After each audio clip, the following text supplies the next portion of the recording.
bathrooms downstairs in the cabin, full bar. You can go get a drink. We even have champagne on our boat, and good champagne, so keep that in mind.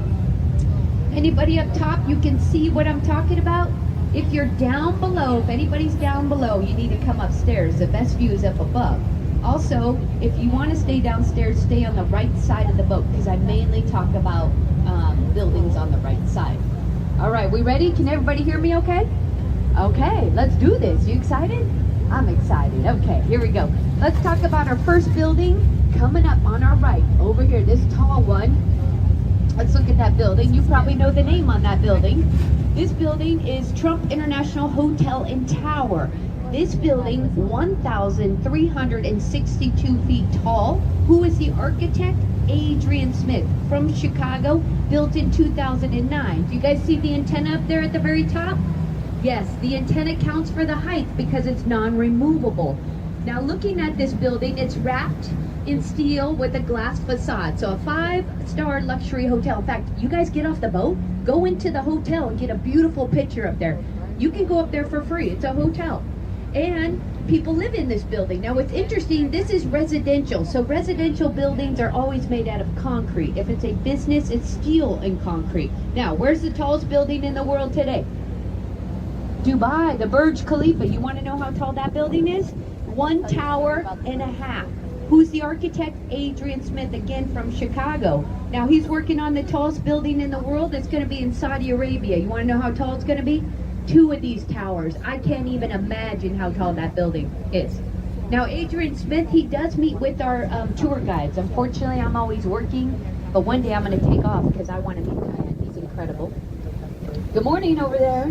Hey. All right, here we go. We're going to go under one of these bridges. We're going to talk about our bridges later on in the tour, but take a look. Once we get under this bridge, look over your right. You see this black, brownish, dark building. This was Mies van der Rohe. He was a German, came to Chicago. Now, when you look at his work, no ornamentation, less is more. International style. It's American Medical Association today, and the Langham Chicago, a 5-star hotel. Now, you guys see in the middle all that ventilation? Why is that?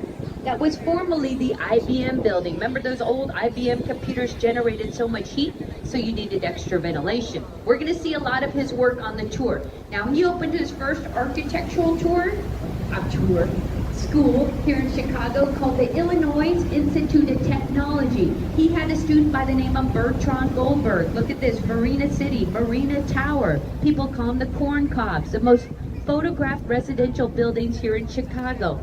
Now he believed there are no right angles in nature. Look at, he gave us a slice of deep dish pizza or a slice of pie as your apartment.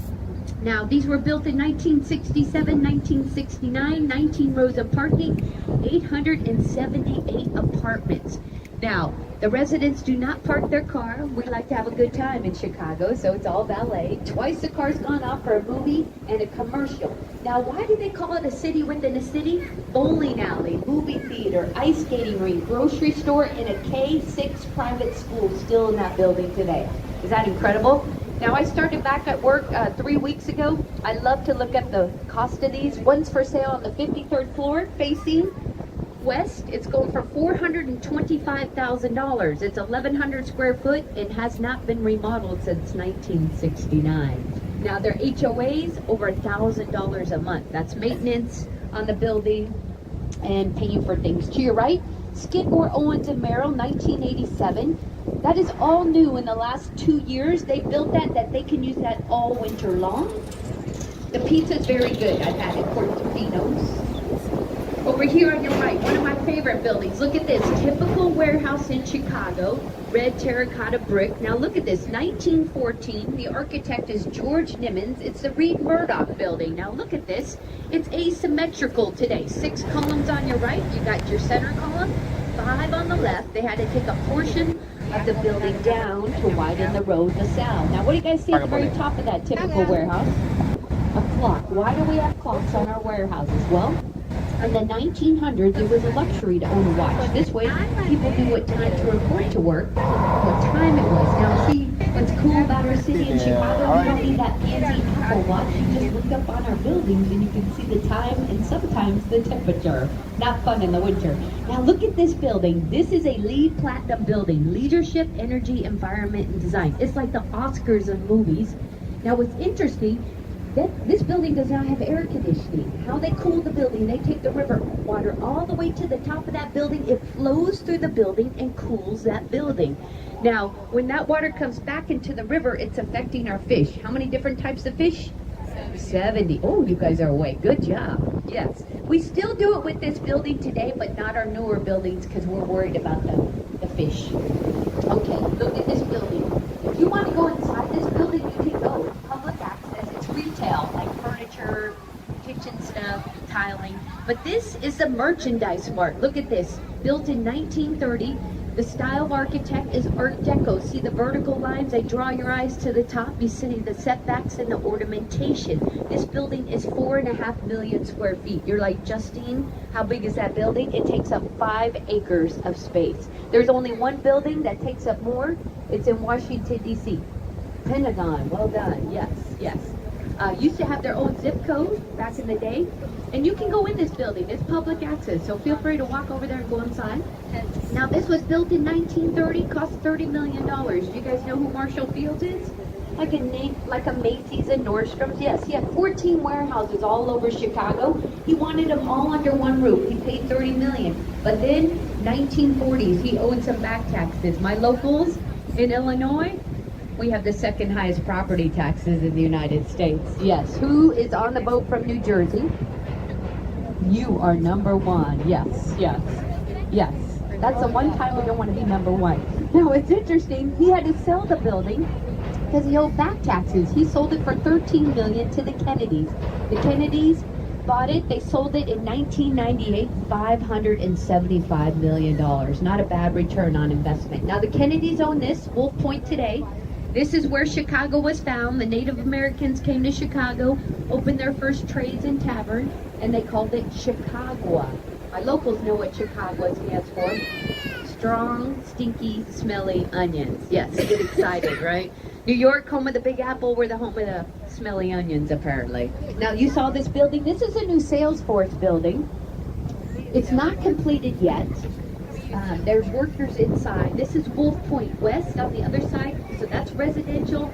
That is companies, corporate. And the other side was residential. Now look on the fence line. You guys see the letter Y on the fence in a circle there? Look above the concrete. You'll see it. That represents Chicago. We just left the junction where all parts of the river meet. So what letter represents Chicago? The letter Y. Good. Look over here to your left. Let's have fun over here. This is River Bend. See how it bends with the river? That's contextualism. These are residential. They all face east. Built in 2002, they each paid $1.3 million. This is James DeStefano. But then, look what happened. Boom. Oh no. You know the TikTok, oh no, oh no. Yes. They didn't know it's possibly going to happen. The Kennedys still own this. Like I said, I think they took them to court, but they didn't win. But over here to your right, Fulton Market. Look at this. This is an old dairy warehouse, cheese and butter. Harry Weiss redesigned it in the 80s to residential. Look into the balcony. You got about 6 feet of concrete, solid concrete. Well, remember it was stored with dairy and butter. They had to remove 500 truckloads. It took 6 months to remove all the horsehair and cork out of that building to convert it to residential. Once again, the Chicago cottages. Who was the architect? Harry Weiss, built in 1988. He loved I can't even think the word. Give me a minute. He loved boats. So as we go by, look at it. It looks like sails on a sailboat. Isn't that wild as you look back? Now, those were built in 1988. They've got their own private dock and parking. 4 original owners. They paid $1 million a piece. And then 2 years ago, one of the owners sold it for $2.6 million. So 3 original owners. He's usually out there barbecuing at night. I do the evening tour, so this is rare for me to do the morning. Over here to your right, let's go back, sorry. This is the East Bank Athletic Club. Very famous athletic club. You guys probably know who used to work out here. Michael Jordan, Oprah, Obama, a lot of people.